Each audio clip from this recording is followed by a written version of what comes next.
Hello Katipa, Paring Don here. Tuturo ko sa inyo ang Raining in Manila version ni Jong Madaliday. Okay, Jong Madaliday version, yung acoustic, yung napakadali lang kasi 3 chords lang ang ginamit niya at natugtog na niya yung buong kanta. O di ba? Malamang gusto nyo rin yung ganyan. Pero, yan, gagamit ka ng kapo sa first fret. So, wala rin naman problema kung hindi ka gagamit ng kapo. So, bababa ka lang ng boses, di ba? Okay lang din. So, pag-aralan mo na rin to. Kahit siguro wala kang kapo, napakadali lang, 3 chords lang. So, panoorin mo muna, tapos saka mo subukan sa gitara mong walang kapo. Okay? Alright? Let's go. Alright. Ang unang chord ay C. And then, susunod na chord ay D.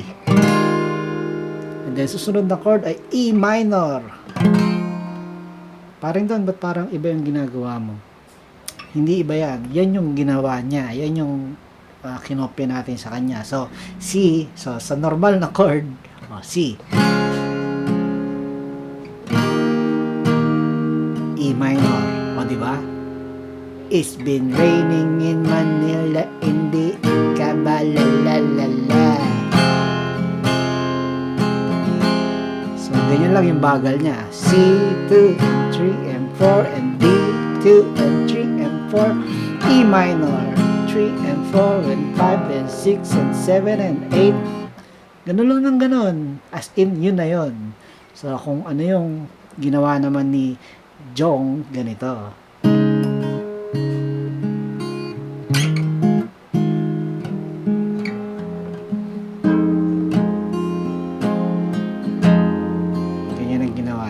So, paano yan? Ang C ay ginawa niyang C add 9. Okay, C add 9. So, nakalagay dyan sa screen, X. So, mas maganda, actually. Pwede lang naman, okay lang naman kung tutunog yung 6 string. Pero, mas maganda, X. Mas maganda na hindi na lang tumunog. Okay? 5th string, 3. Ibig sabihin, 3rd fret. Parang itong 4th fret yan, hindi. Pag ito, nilagay mo rito, 3rd fret ngayon ito. Okay? 3rd fret, 3, and then 2, ibig sabihin 2nd fret, and then 0, 3rd string yun, yung 0, open, and then 3, so 2nd string, 3rd fret, and then 0, 1st string, ang lakas 1st string, open. Ganon ang pagbasa dyan. Okay, C add 9, X, 3, 2, 0, 3, 0. Alright, and then sa D, iba ang dating ng D. Para masarap pakinggan, ganyan. So, X, and then, ano to? 5, 4, 0, 5, 0. Okay, so magkatunog sila. Galing. So, yan ang ating D. Kung gusto mong kagaya ng tumutunog sa kanya, ni Jong. And then, ang E minor, itong pinaka-tricky sa lahat. 0, o 6 string 0, open. Patutunogin natin. And then, ano to? 4, 5, 6, 7, 7th fret, 5th string yun. And then, 4th string, 5th fret. And then, 3rd string, 7th fret din.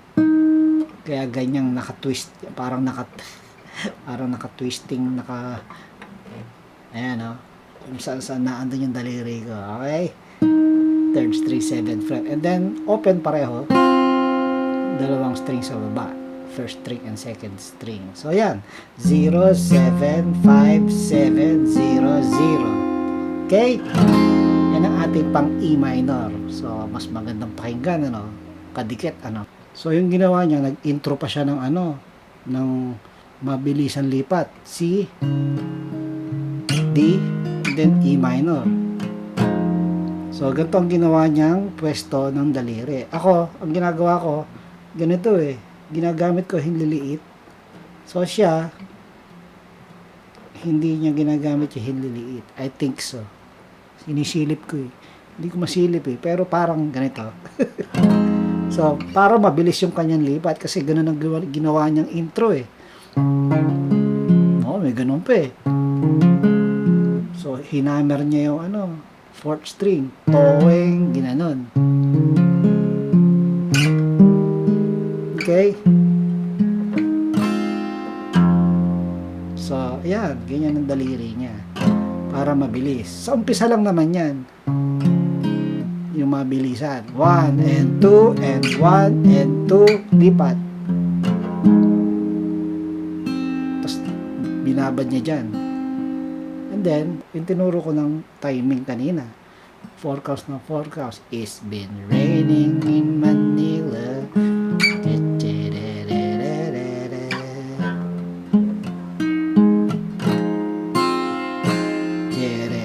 One and 2 and 3 and 4 and 1 and 2 and 3 and 4 and 1 and 2 and 4 and 5 and 6 and 7 and 8.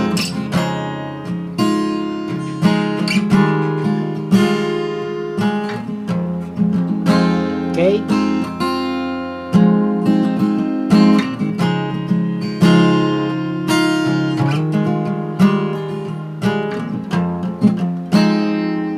So, kung gusto mo ng paiba-ibang plucking, pwede rin.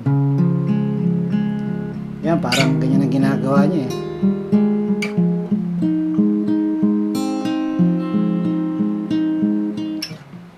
Ganun-ganun siya. So, ano lang yan. Susundin-sundin mo lang yung pababa, taas. So, ang malaga, nauumpisahan mo sa base, sa plucking niya. Ayun, 'di ba? Ito C. Ang ginagawa ko 5 4 3 4 3 4 3 4 and then 5 ulit paglipat mo. 'Di ba? Tapos lagyan mo pa ng 6.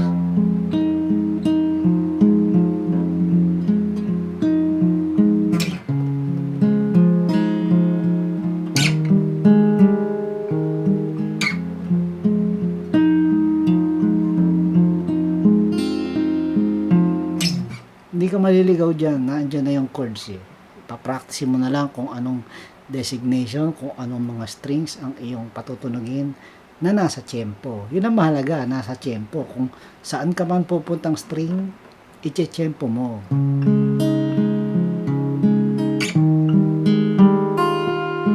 Diba?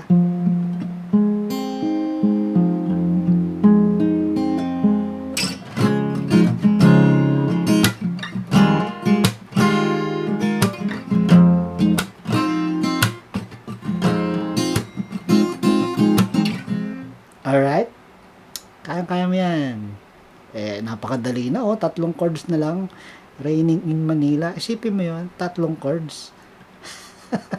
Practice na. Alright. Parin doon here. Up here.